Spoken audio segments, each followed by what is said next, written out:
Face à Vladimir Poutine, vous l'avez compris, de plus en plus belliqueux et menaçant, et puis surtout à l'arrivée de Donald Trump, imprévisible au pouvoir. Assiste-t-on au réveil de l'Europe en matière d'armement? Il semblerait, je dis bien il semblerait que nos dirigeants aient senti le vent du boulet, l'urgence de compter sur nos propres moyens pour se constituer une défense solide et surtout crédible. Écoutons ensemble Ursula von der Leyen. La guerre fait rage aux frontières de l'Europe et nous devons être prêts pour ce qui nous attend en travaillant main dans la main avec l'OTAN. Un seul chiffre. La Russie consacre jusqu'à 9% de son PIB à la défense, contre 1,9% en moyenne pour l'Europe. Il y a quelque chose qui ne va pas dans cette équation. Nos dépenses de défense doivent augmenter. Nous avons besoin d'un marché unique de la défense. Nous devons renforcer la base industrielle de la défense. Nous devons améliorer notre mobilité militaire. Et nous avons besoin de projets européens communs en matière de défense.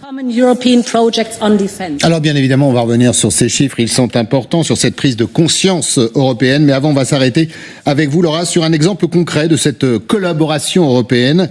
L'un des enseignements, d'ailleurs, du conflit en Ukraine, constat de nos carences avec des armées qui sont de moins en moins adaptées aux guerres conventionnelles comme celle qui se déroule entre la Russie et l'Ukraine. Vous allez nous parler d'un missile qui a valeur de symbole. Et d'un projet nommé ELSA. Oui, ELSA, Christophe, pas le prénom cher à Aragon, mais bien un acronyme. L'acronyme de ce terme anglais, regardez, European Long Range Strike Approach, pour approche européenne de frappe à longue portée. ELSA, c'est un projet conclu en juillet dernier. Vous allez voir cette photo à Washington, en marge du sommet de l'OTAN entre 4 pays, la France, l'Allemagne, l'Italie et la Pologne, dont vous voyez ici les 4 ministres de la Défense signer la lettre d'intention. Ils ont été rejoints par la Suède et le Royaume-Uni au mois d'octobre.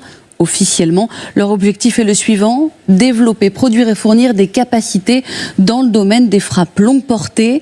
Officieusement, il est plus précis. Il s'agit de concevoir un nouveau missile balistique terrestre d'une portée comprise entre 1000 et 2000 km. Soit ce qui manque actuellement à la défense européenne, surtout dans le contexte actuel. Écoutez, à ce sujet, le chef d'état-major de l'armée française lors d'une audition à l'Assemblée nationale il y a un mois.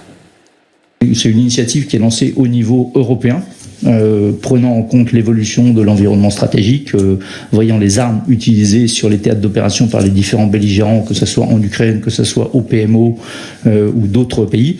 Et donc effectivement, la question se pose de dire, devons-nous, nous aussi, posséder ce type d'armes?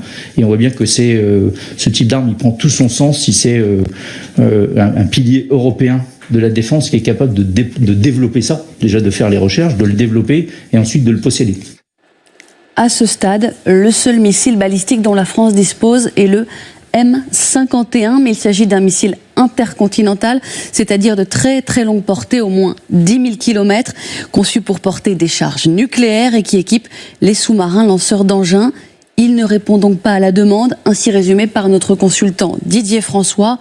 On cherche une arme de profondeur, mais qui ne peut être confondue en cas de tir avec une frappe nucléaire, une arme de dissuasion conventionnelle. Donc, l'autre versant du cahier des charges concerne la production. Il s'agirait de produire ce nouveau missile à un coût maîtrisé et en de nombreux exemplaires. Et c'est là qu'un projet à l'échelle européenne prend plus de sens qu'une conception pays par pays. Reste à s'accorder sur les constructeurs qui pourraient y participer. L'objectif serait d'aboutir à l'horizon 2030-2035.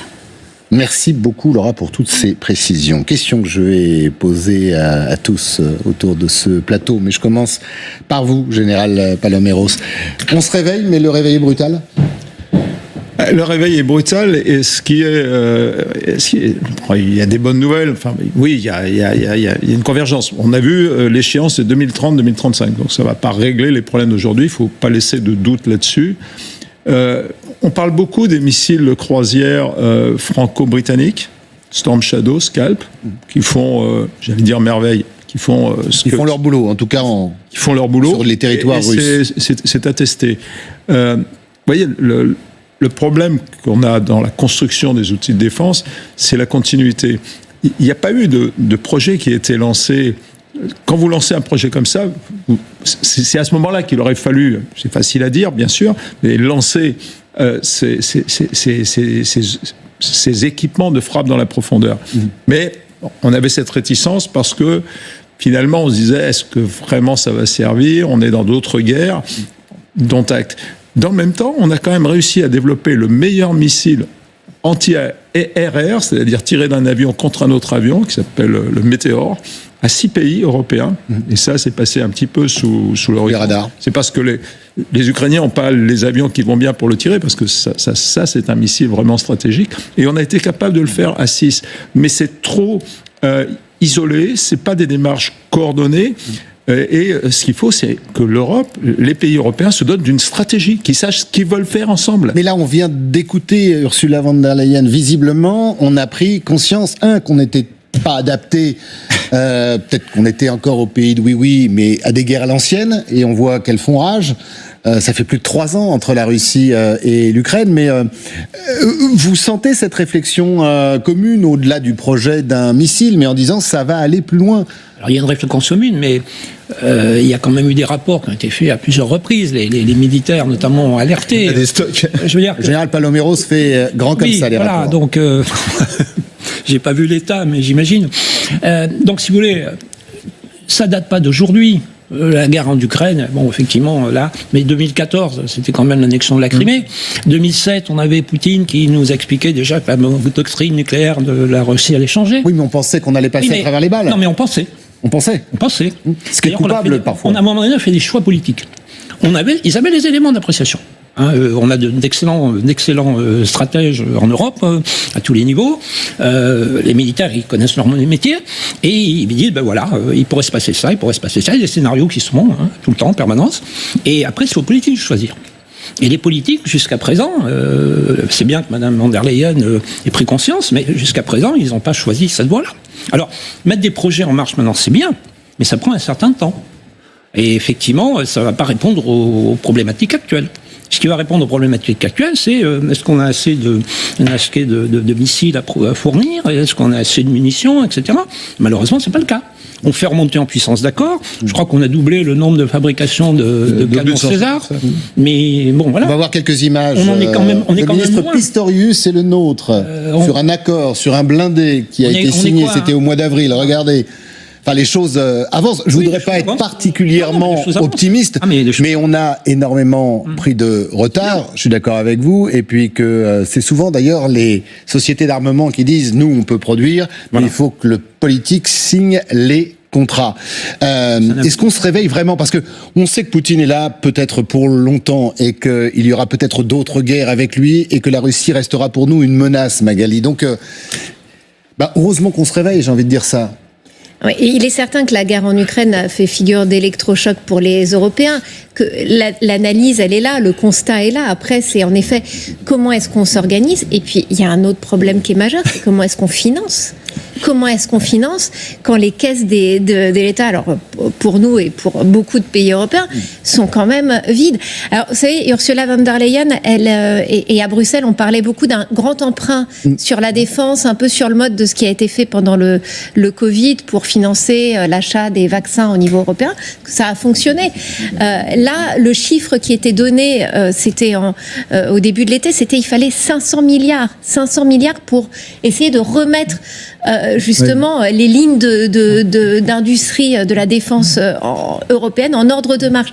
500 milliards, mais aujourd'hui, faire un nouvel emprunt de 500 milliards, c'est pas à l'ordre, c'est quand même difficilement à l'ordre du jour. Donc il y a cette volonté d'avancer, mais cette question du financement, elle est cruciale. À chaque fois que je vais au Conseil européen à Bruxelles, on me dit les grandes idées de la France formidables sur la défense européenne, mais après ils nous demandent de payer. Donc en fait, il y a cette nous, on n'a plus de sous. Et voilà, il y a quand même cette question du financement. Alors, est-ce que Ursula von der Leyen, qui vient à peine, là, ça y est, d'être élue à la tête... Elle a dit d'ailleurs, son deuxième mandat, elle va le consacrer à la défense européenne. Elle va le consacrer à la défense européenne, mais encore une fois, il va falloir mettre en place de nouveaux moyens de financement. Les investissements sont colossaux à faire. D'un mot, général. Oui, moi je me souviens de la réunion de l'OTAN en 2012 jusqu'en 2014. 2014, ça a été un électrochoc, mais où Madame von der Leyen, et c'est pas pour l'accuser elle-même, mais qui était ministre de la Défense à l'époque, se faisait tirer l'oreille pour accepter l'objectif de 2%. Le temps change, et c'est vraiment pas une attaque, parce que c'est une femme qui a des convictions, et c'est très bien comme ça. Mais le fond du problème, si vous voulez, et ne nous cachons pas derrière un missile, fût-il de longue portée, c'est que ça, ce sont des outils. Mais la souveraineté des pays reste l'essentiel de la défense européenne. Et c'est vrai dans l'OTAN, d'ailleurs. Les pays font ce qu'ils veulent. Ils peuvent le faire parfois ensemble quand ils ont décidé de le faire. C'est pas l'ensemble de l'Europe. Vous n'avez pas vu les 27 pays autour de la table en disant il nous faut un missile de longue portée. Donc, ce qui veut dire qu'il n'y a pas vraiment une stratégie européenne. Et s'il n'y a pas une stratégie européenne, comment générer les moyens de développer ses capacités militaires sans vision commune? Parce que l'Europe ne se voit pas comme une puissance. C'est le fond du problème, il est là. Si l'Europe déclare et souhaite, et que les 27 pays disent « oui, nous voulons être une puissance dans ce monde nouveau », y compris dans le domaine militaire, et peut-être avant tout dans ce domaine-là, parce qu'il est prégnant, on avancera. Sinon, on avancera à petits coups, un missile par-ci, un machin par-là, mais pas dans une cohérence d'ensemble.